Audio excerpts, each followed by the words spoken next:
ಈಗ ಉತ್ತರ ಅಂದ್ರೆ ಬಸವನಗೌಡ ಪಾಟೀಲ್ ಎತ್ತಣ ಅಂತ ಇಡೀ ಕರ್ನಾಟಕದಲ್ಲಿ ಮನೆ ಮಾತಾಗಿದೆ. ಮತ್ತು ಈ ನಿನ್ನೆ ನಡೆದ ಬೆಳವಣಿಗೆ ಸಾಕಷ್ಟು ಜನರಿಗೆ ಮನಸ್ಸಿಗೆ ನೋವಾಗಿದೆ. ನಮ್ಮ ಹಿರಿಯರು ಹೇಳ್ದಂಗೆ ದೆಹಲಿಯಲ್ಲಿ ಎಲ್ಲ ಮಹಾನ್ ನಾಯಕರು ಅದರ ಬಗ್ಗೆ ಇನ್ನೊಂದು ಸಲ ಪುನರ್ ಪರಿಶೀಲನೆ ಮಾಡಿ ಅವರು ಉಚ್ಚಾಟನೆ ಮಾಡೋದು ವಾಪಸ್ ತಗೋಬೇಕಂತ ವಿನಂತಿ ಮಾಡ್ತೀವಿ. ತದನಂತರ ಅವರು BJP ಪಕ್ಷಕ್ಕೆ ಯಾವುದೇ ಮುಜುಗರ ಆಗುವಂಥ ಕೆಲಸ ಏನು ಮಾಡಿಲ್ಲ. ಪಕ್ಷ ಕಟ್ಟುವಲ್ಲಿ ಸಂಘಟನೆ ಮಾಡುವಲ್ಲಿ ಸಾಕಷ್ಟು ದುಡಿದಿದ್ದಾರೆ. ಹಿಂದೆ ಯಾರು ಇದಾದಾಗ ವಿಜಯಪುರ ಜಿಲ್ಲೆಯಲ್ಲಿ ಪ್ರಥಮ ಬಾರಿಗೆ ಶಾಸಕರಾಗ್ಯಾರ, ಲೋಕಸಭೆ ಸದಸ್ಯರಾಗ್ಯಾರ. ಅಟಲ್ ಬಿಹಾರಿ ವಾಜಪೇಯಿ ಅಂತ ಮುತ್ಸದ್ದಿ ರಾಜಕಾರಣದಲ್ಲಿ ಸಚಿವರಾಗಿದ್ದಾರೆ. ಸಾಕಷ್ಟು ಬ್ರಾಡ್ಗೇಜ್ ಹೋರಾಟ ಇರ್ಬೋದು, ಇನ್ನಿತರ ನೀರಾವರಿ ಹೋರಾಟ ಇರ್ಬೋದು, ಉತ್ತರ ಕರ್ನಾಟಕ ಅನ್ಯಾಯ ಆದಾಗ ಧ್ವನಿ ಎತ್ತುವುದಂಥ ಕೆಲಸ ಆಗಿರ್ಬೋದು, ಇವೆಲ್ಲ ಮಾಡಿದ್ದಾರೆ. ಒಂದೇ ಒಂದಂದ್ರೆ ಅವರು ಹಿಂದುತ್ವ ಪರವಾಗಿ ನಿಲ್ಲುವುದಾಗಲಿ ಅಥವಾ ಯಾರಿಗೆ ಅನ್ಯಾಯ ಆದಾಗ ಧ್ವನಿ ಎತ್ತುವುದಾಗಲಿ ಈ ಕೆಲಸ ಮಾಡಿದ್ದಾರೆ. ಆದ ಕಾರಣ ಕುಟುಂಬ ರಾಜಕಾರಣ ಮಾಡಬಾರ್ದು ಅನ್ನುವಂಥ ಉದ್ದೇಶ ಇಟ್ಕೊಂಡು ಯಾರಿಗೆ ಅನ್ಯಾಯ ಆಗಬಾರ್ದು, ಯಾರು ದುಡಿದಿದ್ದಾರೆ ಹಿರಿಯರಿಗೆ ಗೌರವ ಸಿಗಬೇಕು, ಹಿರಿಯರಿಗೆ ಮನ್ನಣೆ ಹಾಕಿರಿ, ಹಿರಿಯರ ಮಾತುಗಳನ್ನು ತಾವೆಲ್ಲ ಕಡೆಗಣಿಸಬಾರ್ದು ಅನ್ನೋಂಥ ದೃಷ್ಟಿ ಇಟ್ಕೊಂಡು ಅವ್ರು ಹೋರಾಟ ಮಾಡೋದು ಹೊರತಾಗಿ ಯಾರು ದ್ವೇಷ ಇಲ್ಲಿದ್ದಾರೆ. ಆದ ಕಾರಣ ನಾವು ಮಾಧ್ಯಮ ಮುಖಾಂತರ ವಿನಂತಿ ಮಾಡ್ತೀವಿ, ಇದು ಮತ್ತೊಂದು ಸಲ ಪುನರ್ ಪರಿಶೀಲನೆ ಮಾಡಿ ಅವ್ರ ಉಚ್ಚಾಟನೆ ವಾಪಸ್ ತೆಗೆದುಕೊಳ್ಬೇಕು. ಅಲ್ಲ, ಮುಂದೆ ನಮ್ಮ ನಾಯಕರಿಗೆ ನಾವು ಭೇಟಿ ಆಗ್ಲಕ್ಕೆ ಏನು ಪ್ರಾಬ್ಲಮ್ ಏನದ ರೀ? ನಮ್ಮ ವರಿಷ್ಠರಿಗೂ ಭೇಟಿ ಆಗ್ತೀವಿ, ನಮ್ಮ ಹಿರಿಯರಿಗೆ ಭೇಟಿ ಆಗ್ತೀವಿ. ನಮ್ಮದೇ ಪಕ್ಷದ ನಮ್ಮ ಪಕ್ಷದವ್ರು ನಮಗೆ ಒಂದ್ಸಲ ಹೇಳ್ತಾರೆ, ಅವ್ರಿಗೆ ಒಂದ್ಸಲ ಹೇಳ್ತಾರೆ, ಕರ್ದಿಸಿ ವಾರ್ನಿಂಗ್ ಮಾಡ್ತಾರೆ. ಅದು ಪಕ್ಷದ ಒಳಗೆ ನಡೆದಿರ್ತದೆ, ಪಕ್ಷದ ಒಂದು ಚೌಕಟ್ಟಿನಲ್ಲಿ ನಡೆದಿರ್ತದೆ, ಅದು ನಡೀತದೆ. ನಾವು ನಿಯೋಗ ರೂಪದಲ್ಲಿ ನಾವು ನಮ್ಮ ಯಾರು ಸಕ್ರಿಯ ಕಾರ್ಯಕರ್ತರು ಹಿರಿಯರು ಅದೀವಿ ಎಲ್ಲರೂ ಸೇರಿ ಅದ್ರ ಬದಲು ವಿಚಾರ ಮಾಡಿ ಮುಂದೆ ಅದ್ರ ಬದಲು ನಿರ್ಣಯ ಮಾಡ್ಕೊತ ಮಾಡ್ತೀವಿ. ಎಲ್ಲ ನಾಯಕರಿಗೆ ಭೇಟಿ ಆಗ್ತೀವಿ. ಈಗ ನೋಡ್ರಿ, ಹಿರಿಯ ನಾಯಕರನ್ನ BJP ಪ್ರಮುಖರನ್ನ ಎಲ್ಲರೂ ಕೂಡಿ ಭೇಟಿ ಆಗ್ತೇವೆ. ಏನಾದರೂ ಮಾಡಿ ಸರಿಪಡಿಸ್ಕೊಂಡು ಮತ್ತೊಮ್ಮೆ ಅವ್ರ ಪಕ್ಷದೊಳಗೆ ಒಳಗೆ ತಗೋರಿ ಅಂತೇಳಿ ಅನ್ನುವಂಥ ವಿನಂತಿನೂ ಕೂಡ ಮಾಡ್ತೇವೆ ನಾವೀಗ. ಇವರು ಇದೇ ರೀತಿ ಪ್ರತಿಯೊಬ್ಬರನ್ನು ಹಿಂದುತ್ವ ಪರವಾಗಿ ಹೋರಾಟ ಮಾಡೋರನ್ನಾಗಲಿ ಅಭಿವೃದ್ಧಿ ಪರವಾಗಿ ಹೋರಾಟ ಮಾಡುವಂಥವ್ರನ್ನಾಗಲಿ ಈ ರೀತಿ ಕೆಲವೊಂದು ಪಕ್ಷ ಹೊರಗೆ ಹಾಕ್ಲಕ್ಕತ್ಕೊಳ್ಳಿ ನಾವು ನಮ್ಮ ನಿರ್ಣಯ ತೊಗೋಬೇಕಾಗತ್ತೆ. ಒಂದು ವೇಳೆ ಅಂಥ ಪ್ರಸಂಗ ಬಂದರೂ ಸಹಿತ ನಾವು ಸಾಮೂಹಿಕವಾಗಿ ಈ ನಮ್ಮ ಕೇಸ್ ಏನಾಗುತ್ತೆ ಮುಗಿದ ಕೂಡಲೇ ಸಾಮೂಹಿಕ ಪ್ರಸಂಗ ಬಂದ್ರೆ ರಾಜೀನಾಮೆ ಕೊಡೋದಾದ್ರೆ ನಾವು ಕೊಡ್ತೇವಂಥದನ್ನು. ಇದ್ರ ಎರಡು ಮಾತಿಲ್ಲ. ಯಾಕಂದ್ರೆ ನಾವು ಯಾವಾಗಲೂ ಬಸವನಗೌಡರ ಪರವಾಗಿ ಇರ್ತೇವೆ. ಬಸವನಗೌಡರ ಪರವಾಗಿ ಯಾಕಂದಪ್ಪ ಅಂದ್ರೆ ಅವ್ರು ಅಭಿವೃದ್ಧಿ ಕಾರ್ಯಗಳು ಮಾಡ್ಲಿಕ್ಕತ್ತಾರೆ. ಇಲ್ಲೇನು ಯಾರ ಮನೆ ಹಾಳು ಮಾಡೋ ಕೆಲಸ ಮಾಡ್ಲಿಕ್ಕತ್ತಿಲ್ಲ. ಅವರು ಹೋರಾಟ ಮಾಡಿದ್ದು ಎದಕ್ಕೆ ಮಾಡಿದ್ರು, ಅವರು ಯಾಕೆ ಅವ್ರ ವಿರುದ್ಧ ಮಾತಾಡ್ತಿದ್ರಪ್ಪ ಅಂದರೆ ಅವ್ರೇನೋ ಮಾಡಿದಂಥ ಅನ್ಯಾಯಗಳು ಅವ್ರ ಗಮನಕ್ಕೆ ಬಂದಿರಬಹುದು. ಸುಮ್ಮನೆ ಯಾರು ಮಾತಾಡ್ಲಿಕ್ಕೆ ಆಗೋದಿಲ್ಲ ಅದನ್ನು ರೀ, ಹೌದಲ್ರಿ? ಆ ಕಾರಣಕ್ಕಾಗಿ ಅವ್ರೇನೋ ಮಾಡ್ಲಿಕ್ಕತ್ತಾರೆ. ನಾವು ಅವ್ರ ಬೆನ್ನೆಲುಬಾಗಿ ನಿಂದಿರ್ತೇವೆ. ಇಡೀ ರಾಜ್ಯನೇ ಅವ್ರ ಬೆನ್ನೆಲುಬಾಗಿ ನಿಂದಿರ್ಲಿಕ್ಕತ್ತೈತಿ. ನಾವಷ್ಟೇ ಅಲ್ಲ, ಇಡೀ ರಾಜ್ಯನೇ ಅವ್ರ ಬೆನ್ನೆಲುಬಾಗಿ ಅದ. ನಾವು ಕೂಡ ಆ ರೀತಿ ಪ್ರಸಂಗ ಏನಾದರೂ ಬಂದರೆ ನಾವು ರಾಜೀನಾಮೆ ಕೊಡ್ಲಿಕ್ಕೆ ಮಾತ್ರ ಸಿದ್ಧರಾಗ್ತೇವೆ ಅಂತ ನಾ ಈ ಸಮಯದಲ್ಲಿ ತಮ್ಮೆಲ್ಲ ಮಾಧ್ಯಮದ ಮುಖಾಂತರ ಹೇಳಲು ಬಯಸ್ತೀನಿ ಸರ್.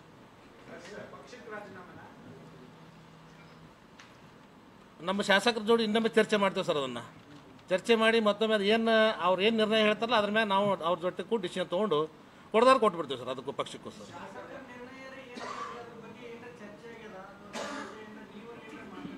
ಸರ್, ಶಾಸಕರ ಜೋಡಿ ಮಾತಾಡಿದ್ದೇವೆ ನಾವು. ಬಟ್ ಇನ್ನು ಅವರು ನಮ್ಮ ಇದಕ್ಕೆ ಸಂಪರ್ಕಕ್ಕೆ ಸಿಗ್ಲಿಕ್ಕತ್ತಿಲ್ಲ ರೀ. ಯಾಕೆ ಅವರು ಒಂದು ಈಗ ಟೆನ್ಷನ್ದೊಳಗೆ ಅದಾರ. ಇವತ್ತು ನಾಳೆ ಬರ್ಬೋದು.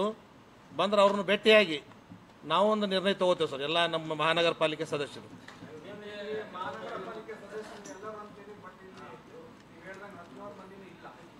ಸರ, ಈಗ ಹೆಚ್ಚಿಗೆ ಅದಾರ ಸರ್. ಕೋರಂ ಬರ್ತಿಗಿಂತಲೂ ಹೆಚ್ಚಿಗೆ ಮಾತ್ರ ಅದಾರ. ಕೆಲವರು ಅನಿವಾರ್ಯ ಕಾರಣದಿಂದ ಕೆಲವೊಬ್ರು ಏನೇನು ಹೇಳ್ಯಾರ ಅಲ್ಲೆಲ್ಲ. ಈಗ ಯಾರೊಬ್ರು ತೀರ್ಕೊಂಡ್ರು ಅಂತೇಳಿ ಹೋಗ್ಯಾರ, ಒಬ್ರು ಊರು ಹೋಗ್ಯಾರ, ಒಬ್ರಿಗೆ ಆರಾಮಿಲ್ಲ.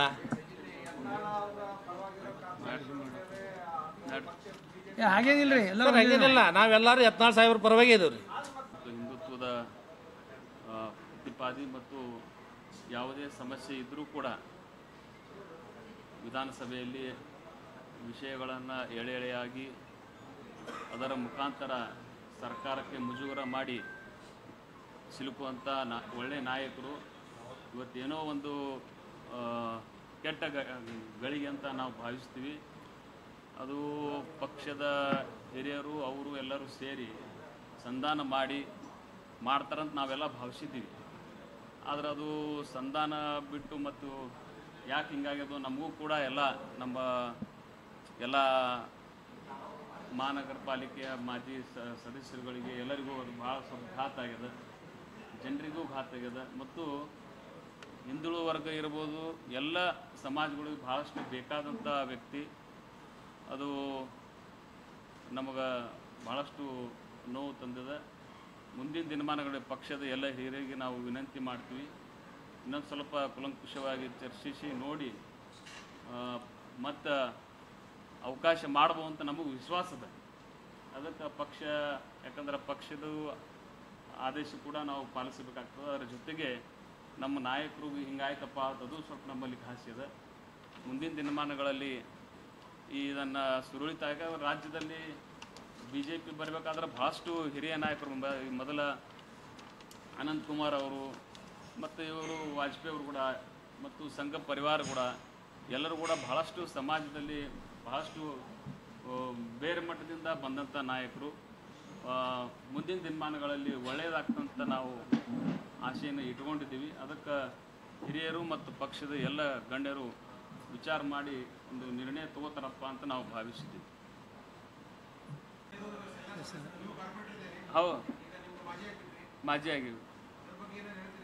ಇಲ್ಲ, ನಾವು ಈಗ ಅದು ಕಾನೂನಿನಲ್ಲಿ ಇರೋದ್ರಿಂದ ನಾವು ಅದ್ರ ಬದಲು ಈಗ ಹೆಚ್ಚು ಮಾತಾಡೋದು ಸೂಕ್ತ ಇಲ್ಲ ಅಂತೇಳಿ ನಾವು ಮಾತಾಡೋಲ್ಲ. ಯಾಕಂತ ತಿಳ್ಕೊರಿ, ಈಗ ನಾವು ಮಾಜಿ ಆಗಿವಿ, DC ಅವ್ರು ನೀನು ಆಲ್ರೆಡಿ ಚಾರ್ಜ್ ತೊಗೊಂಡಾರ. ಅದಕ್ಕೆ ಅದು ಕಾನೂನು ಪ್ರಕ್ರಿಯೆಯಲ್ಲಿ ಅದ. ಹಾಂ ಅನರ್ಹಗೊಂಡ ಸದಸ್ಯರು, ಅದಕ್ಕೆ ಅನರ್ಹ ಆಗಿವಿ. ಈಗ ಇನ್ನು ಅದು ಮ್ಯಾಟರ್ ಇನ್ ದ ಕೋರ್ಟ್. ಹಾಂ ರೀ, ಈಗ ಮತ್ತು ತಯಾರಿ ನಡೆದದ ರೀ, ಅದು ನಡೆದದ.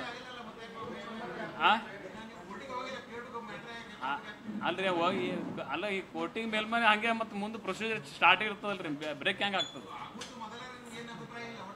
ಯಾವುದು ಅಭಿಪ್ರಾಯ? ನಾವು ಮತ್ತೆ ಸದಸ್ಯರಾಗಿ ಉಳಿತೇವೆ ಅಂತ ಕಾನ್ಫಿಡೆನ್ಸ್ ಐತಿ ನಮಗೆ ಎಲ್ಲ ಸದಸ್ಯರುಗಳಿಗೆ. ಯಾಕಂದ್ರೆ ಅಂಥದ್ದೇನು ದೊಡ್ಡ ಅಪರಾಧಿನ ಆಗಿಲ್ಲ. ಒಂದು ಘೋಷಣಾ ಪತ್ರ ನಾವು ಕೊಟ್ಟಿಲ್ಲ, ಸರ್ಕಾರಕ್ಕೂ ನಾವು ವಿನಂತಿ ಮಾಡಿದ್ವಿ, ಎಲ್ಲ ಜಿಲ್ಲಾ ಉಸ್ತುವಾರಿ ಮಂತ್ರಿಗಳಿಗೂ ನಾವು ವಿನಂತಿ ಮಾಡ್ಕೊಂಡಿವಿ. ಮತ್ತು ಮಾಡ್ತಾರಂತ ನಮಗೆ ಭಾಳಷ್ಟು ಆಶಾಭಾವನೆ ಐತಿ. ಯಾಕಂದ್ರೆ ಜನರ ಅಭಿವೃದ್ಧಿನೂ ಕುಂಠಿತಗೊಳ್ತದೆ, ಜನರ ಅಭಿವೃದ್ಧಿನೂ ಆಗಬೇಕಾಗ್ತದೆ. ಮತ್ತು ಜನಪ್ರತಿನಿಧಿ ಇರ್ಲಿಕ್ಕಪ್ಪ ಅಂದ್ರೆ ಆಡಳಿತ ಮಾಡ್ಲಿಕ್ಕೂ ಆಗಂಗಿಲ್ಲ, ಅದನ್ನು ಸಮಸ್ಯೆ. ಮತ್ತು ಈ ಸದ ಕುಡಿಯೋ ನೀರಿನ ಸಮಸ್ಯೆ ಭಾಳಷ್ಟು, ಯಾಕಂದ್ರೆ ಈ ಬೇಸಿಗೆ ಈ ಸರ ಭಾಳ ಟೆರಪಿಕ್ ಬೇಸಿಗೆ ಅದ, ಬಿಸಿಲದ. ಅದು ಮುಂದಿನ ದಿನಮಾನಗಳಲ್ಲಿ ನಾವು ರಾಜಕೀಯ ಪ್ರತಿನಿಧಿ ಮತ್ತು ಆಡಳಿತ ಮಾಡೋರು ಎಲ್ಲರೂ ಕೂಡ ಮಾಡ್ಬೇಕಲ್ಲ, ಒಬ್ಬರೇ ಮಾಡ್ಲಿಕ್ಕೆ ಆಗಂಗಿಲ್ಲ, ಎಲ್ಲರ ಸಹಕಾರ ಬೇಕಾಗ್ತದೆ. ಅದಕ್ಕೆ ಜಿಲ್ಲಾ ಉಸ್ತುವಾರಿ ಮಂತ್ರಿಗಳು ಸಹಕಾರ ಮಾಡ್ತಾರಂತ ನಮಗೆ ವಿಶ್ವಾಸ ಅದ.